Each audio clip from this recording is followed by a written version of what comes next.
I would really like to thank the organizers for a wonderful initiative and all of you for being here. And I have to apologize in advance because I wasn't prepared for a formal presentation, but I think this is a good opportunity, building on the very interesting presentation we just attended together, to give you an example of how we try to escape these normative constraints and build on the existing framework from Rutgers regarding the refugee, the so-called refugee migrant crisis in the Eastern Mediterranean. So I won't take hopefully, I will try not to take up too much of your time. I will use this opportunity to say a few more words about our summer school, the service program we run here in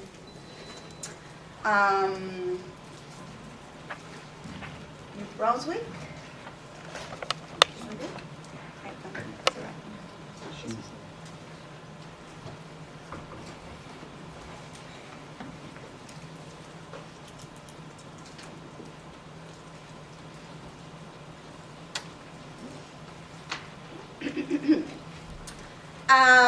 So I would like to ask you to move with me now, to cross the Atlantic and to move to the Eastern Mediterranean, where the so-called Syrian refugee crisis continues to shatter realities from a variety of perspectives.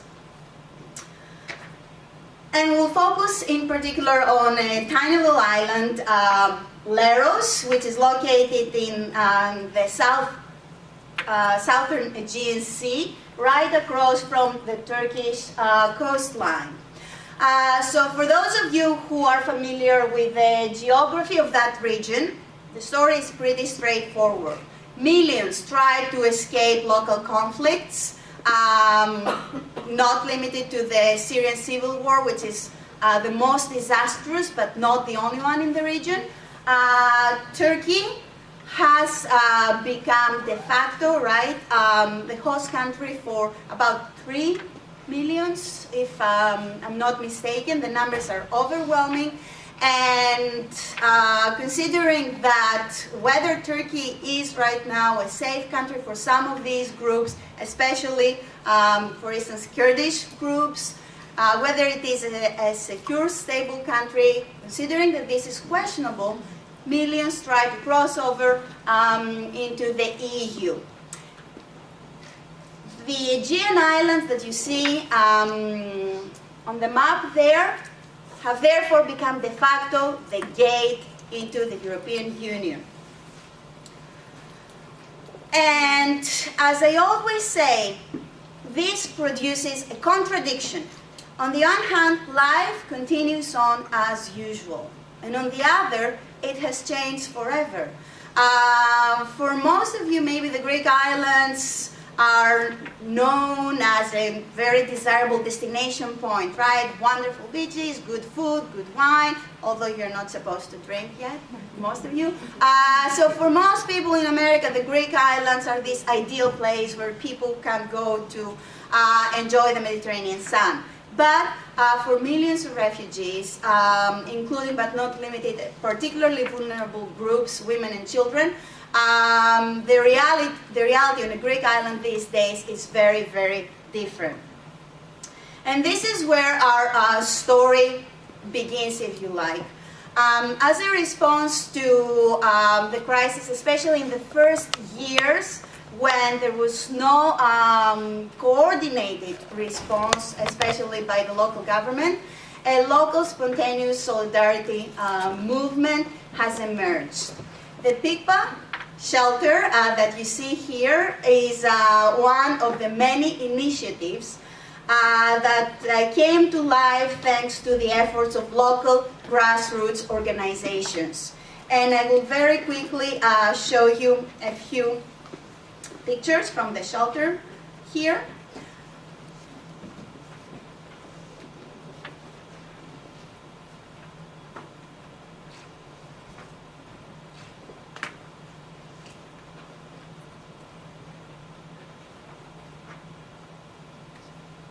without commentary because I only have 5 minutes. So the Pikpa shelter is one of the many initiatives. It has been the outcome of the efforts of the local community. And we decided last year in 2017 to start an experimental service course involving our students in these efforts. We asked them to come and volunteer at the shelter and to become part of this larger global network of civilians that try to find answers and to build on existing strategies, coming up with imaginative solutions. And we're blessed to get a wonderful group of students that saw this not only as a responsibility, but also as an act of empowerment. And since I'm serving mainly as a moderator on this panel today, I would like, in conclusion, to highlight this point. Building on your comments and on the wonderful story, the wonderful insights Kuri shared with us, dealing with the refugee and migrant crisis, I would like to add, is not only an issue of responsibility. Of course, international law, national law, ethics, right, suggest that we do have a collective responsibility to become involved. But what we also believe in, and our students have helped us understand that, is that this is an act of empowerment for us as well. It's not a burden. It's an opportunity for us to reconfigure, to understand what it means to be a citizen, a global citizen, or a national citizen. Our privilege is an opportunity for us to become more engaged and to empower ourselves. So aside from helping others, nobody wants to be a victim. Refugees want to empower themselves. And our students also want and have tremendous potential to empower themselves as active citizens who become engaged in order to exist and to articulate their political and socioeconomic voice. So thank you very much for being here today. If you have more questions about our initiatives and grassroots mobilization, I'm more than happy to share more information with you during the break. I guess that's all from me for now, and thank you very much.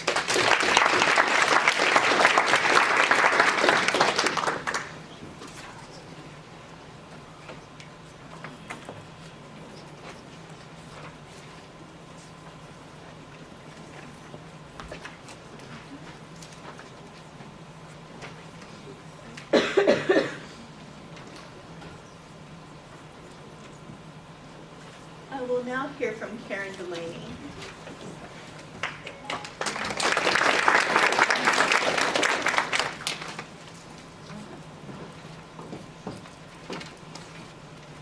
Hello everyone, my name is Karen. I'm here representing the Advocacy Project. We are a no-profit organization in Washington, D.C. And I'm here to talk to you today about stories of refugees from Syria, Iraq, and Palestine that we've been working with for the past 3 years. So I brought this quilt here that you see on the corner today because we really believe in storytelling and embroidery to share the stories of these victims. So this is the first quilt that you see out of 3 quilts. The second one actually is in Jordan right now with the artists who made them. And the third one, we're actually in the process of creating them. So what we do is we go to Jordan and we give just sort of the squares to the women. They embroider the stories and then we assemble and show back here in the US. So just want to tell you a bit more about the Advocacy Project before I jump into the individual stories. So our focus is really to help marginalized communities all over the world. And we do that in different ways. First, we partner with community-based groups to strengthen their capacity. So anything from creating websites for them to teaching them how to monitor and evaluate programs, anything of that sort. We also help them take action against injustices, do campaigns and protests and anything of that sort. We also help them mobilize new support. So as international organizations like UNHCR, to pay attention to these local groups because they really understand their causes of injustice and they have local solutions to local problems. And then lastly, and the focus of the stock is telling the stories of these victims. So one way we do that, as I was saying, is through embroidery. And it was, I like to hear that we actually have someone that came from Bosnia here because that's really how the quilting project started. Back in 2006, we were working with a group in Bosnia called Bosfam, and they were embroidering the names of relatives which were killed in the 1995 massacre. So I have a short time, so I'll just skip to the stories. But this is sort of what we've been doing since 2016, taking this idea of quilts to different partners that we work with around the world, and we have about 15 quilts where 500 women and children have shared their stories over the years. So what I want to do today here is focus on 4 different refugees that we're working with right now. The first refugee that you see here is Sina. And Sina is from Syria, and she escaped in 2014 and went to Jordan. So we asked Sina to tell her story through art. And so she drew these 2 squares for us. The first symbolizes her son who was imprisoned and tortured and then killed in Syria.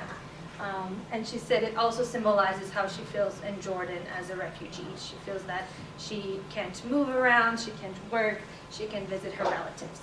So Sina was in a really bad place, and she said she saw a lot of, traumatic things when she came to Jordan. So part of being in the embroidery group really helped her cope with some of his traumas. And then here we see Syria in her heart because she says, as you were mentioning, and Dr. Grafton as well, most of these refugees do not want to move. So she says, she wishes one day she could go back to Syria, and she drew a little sun on top to shine a light into the country. Then we have Noor. Noor is a skilled refugee. She used to be a nurse in Iraq, and her husband was a doctor. So the first square that you see here is actually of the hospital and of event she remembers when a bomb dropped in front of the hospital she was working in and killed one woman with her 2 children. And that's the moment that Noor sort of decided it was time to leave Iraq. It was no longer safe for her to be there.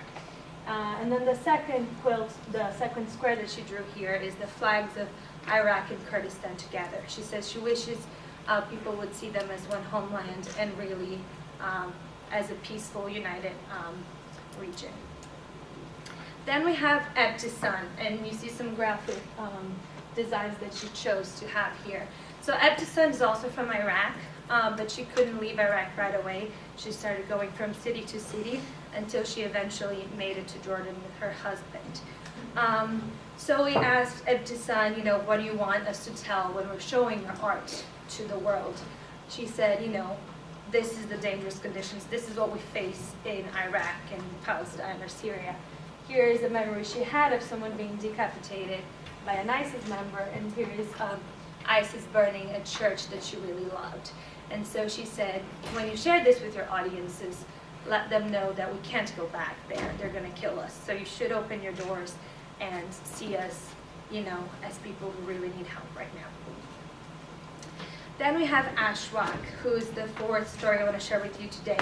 Ashwaq is also from Iraq, and she came to Amman about 2 years ago and brought her kids and husband with her. Her parents were already in Amman, but then eventually they got resettled in Australia. And I should say most of these women are trying to get resettled for 2-3 years with no success.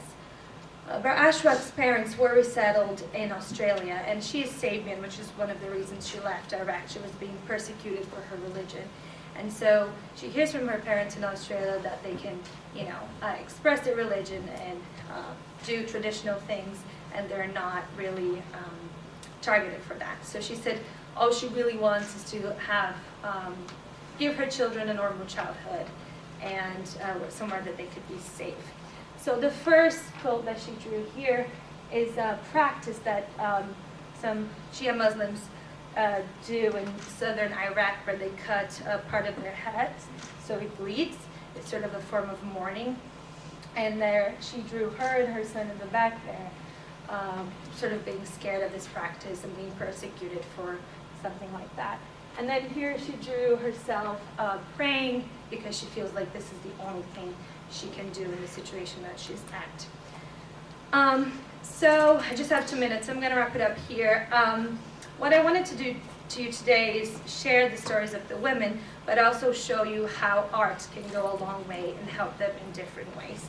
So first of all, international outreach. I mean, this quilt is here. The other one was at The Hague just a couple of weeks ago. The third one will be launched at the U.S. Institute of Peace. So we're having all these people listening to the stories and paying attention to local refugees and local groups. The second one is the therapeutical effect. So people like Noor, who you saw before, told us that before being the group, she was in a really bad place. And now she can pour everything she has into embroidery. And it has really helped her cope with some of the traumas that she's had.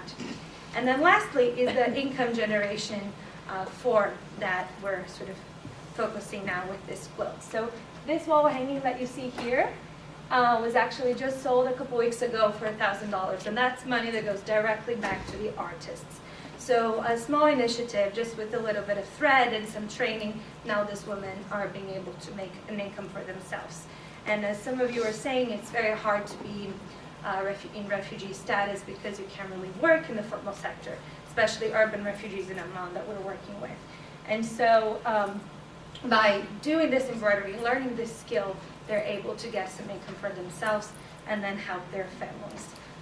So I know some of the stories are very horrible, and I'm exposing you to some horrors of war, but I hope you also see in the stories the resilience of these women and the skills and the courage that they bring to the places that they go to when they escape.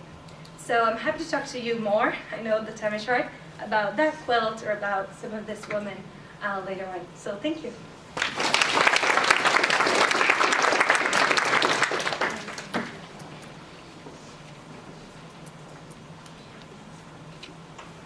I will now hear from Anna Petrie.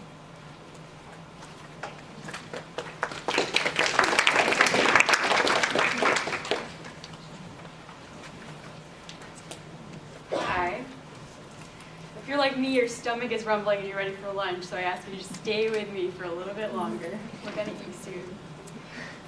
For me, it's really exciting to be in a room full of young people who recognize that the refugee crisis globally is something that we really need to focus on and learn about now, because it's not something that's going to go away in our lifetimes.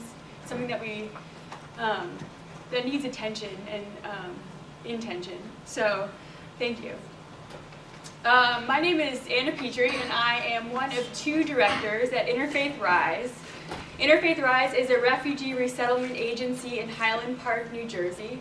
Jennifer Castro is the other agency director. Would you stand for a moment?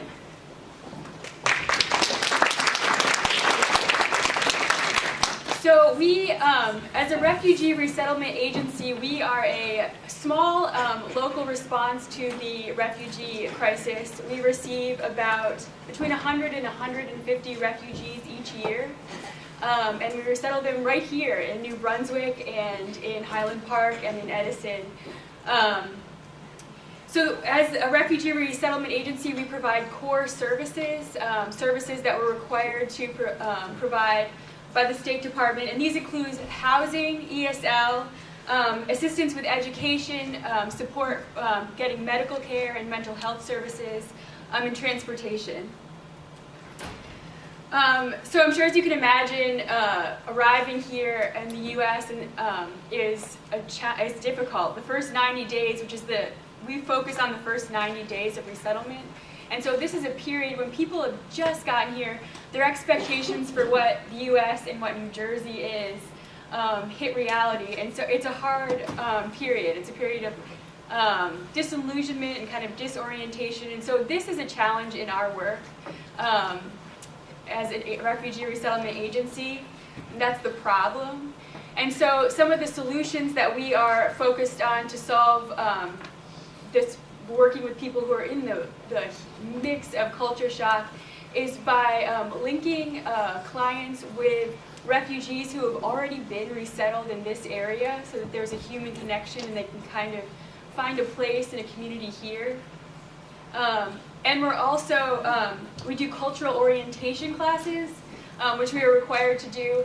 But one solution is to have refugee women who have been resettled to help teach these cultural orientation classes, and so that they're hearing about this culture from someone who's been through it. During the fiscal year 2018, this fiscal year, Interfaith Rise has primarily resettled families from Afghanistan who arrive as SIVs or special immigrant visas. You can Google that later. It's like kind of a refugee, but slightly different. In the coming year, Interfaith Rise will continue to have a significant portion of our clients come as SIVs from Afghanistan, so I'm focusing on them and when I'm talking about these problems. So the first problem I'm going to talk about is clients, female clients. These are problems that specifically focus on our women clients. They come to the United States, and the American world is a very independent world. And the women refugees, our clients, are coming from worlds where they're very often not alone. They're not usually in their houses alone. They don't usually, so it's strange. It's strange to arrive without that community, and without just people around. One client last year said to me she found out that someone had died in their apartment in the U.S. and hadn't been found for 2 or 3 days. And this was just like absurd to her. Like the idea that somebody could die in their home and not be found for a couple of days just was shocking. And so these are the cultural differences and the societal differences that are a problem and difficult for people. Here, refugee husbands often work long hours outside of their house, especially in the first 90 days, because they're pretty much getting jobs that pay low wages, and so they have to be out of the house for long periods of time, many days a week.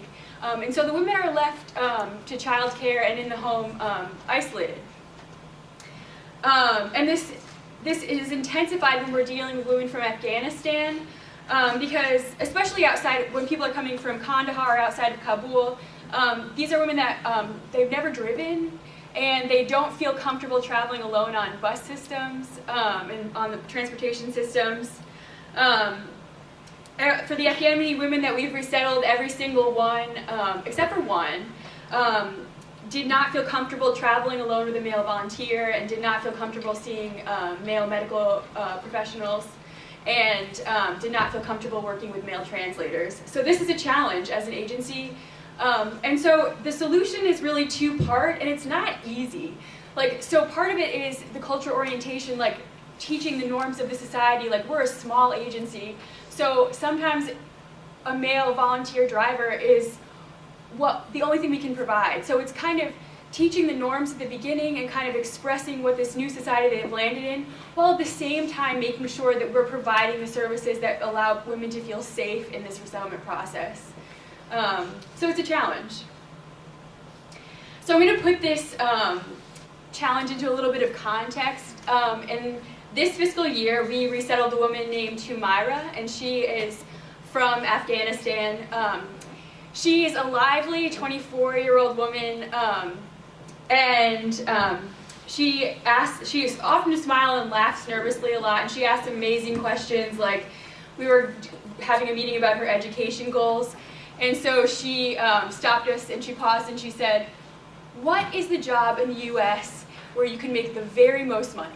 And that was her education goal question. Also to her ESL teacher, she stopped her in the middle of the lesson and said, "You have a very nice body for your age. How do you do it?" And so she's a delight. She's here with her husband and a 5-year-old daughter. Her husband works out of the home about 6 or 7 days a week. So she's been pretty isolated. And so we met with Humaira and asked her, part of this process is finding out her goals. And her goals are education, and her goal is to get a driver's license. So the problem of isolation and this working with Humaira is really comes from her. It comes from engaging her directly and talking to her and then supporting her in the goals that she articulates. And so that's often a solution in this small agency that helps us is direct engagement with each person as a person, and supporting them in what they express the solution to be. So Humaira has taken the driver's written test, and she passed. Took 3 months. And now she's practicing driving, and she's never driven before. And so we have a volunteer, a brave woman volunteer, who is driving with her to do the practice test. The issue is that nobody really wants to volunteer their car for that. So if anybody wants to volunteer their car to be driven by someone who's never driven before, raise your hand. So for education, just to end, for education, the community partners here in New Brunswick have been key in supporting Myra in her achieving her goals. One of those is the Adult Learning Center of New Brunswick, which offers free classes in math and reading so that she can study to get her GED. And that organization has been a huge support for Interfaith Rise here. The second is Dr. Khan, who is a chemistry professor at this university, at Rutgers University. He started the Bosnia Project, and this supported originally Bosnian refugees, but now all refugees who come to the U.S. and want a college education. Rutgers provides free tuition, and Dr. Khan covers all fees and all living expenses. So I really want to thank Rutgers for this ongoing partnership. It is huge and has, so far, 2 women from our agency are being resettled. So just the last thing, to keep in touch with the conference topic. From the Interfaith Rise perspective and the perspective of our women refugees, the global allies are the local neighbors. It's you guys, it's the people here in the community who are willing to share a cup of tea on an afternoon, or who are willing to drive them to the doctor's appointment, or who are willing to donate a vacuum cleaner. So I just want to thank you for your engagement and your being an ally to the refugees in this community. Thank you.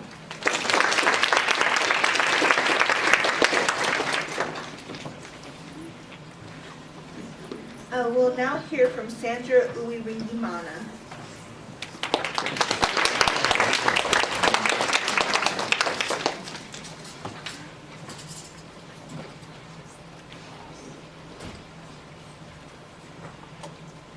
Hi everyone, I am really honored to be here. Thank you so much to the organizers who invited me.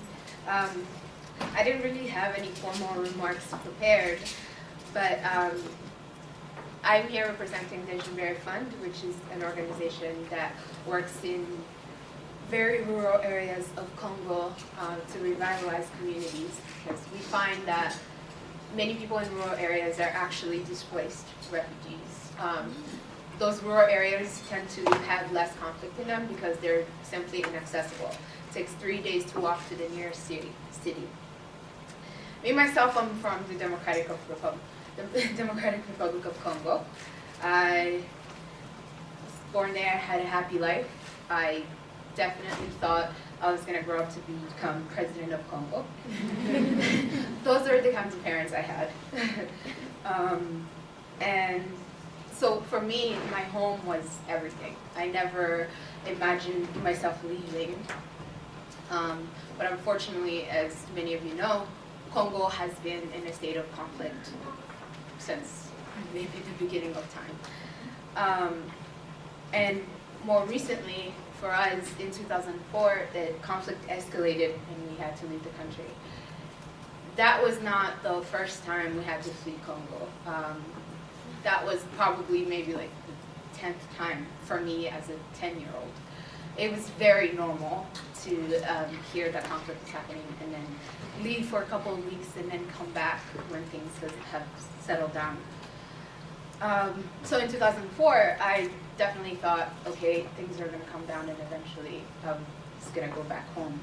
And when we fled in, our family fled in 2 groups. So 2 of my siblings fled and went to the Haut Plateaus in the very inaccessible areas to be with my grandparents. And the rest of us went to Burundi and ended up in a refugee camp, in the Gatumba refugee camp.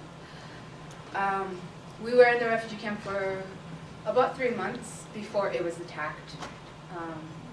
The refugee camp was attacked overnight, and close to 166 people were killed, and many were injured. My little sister was one of the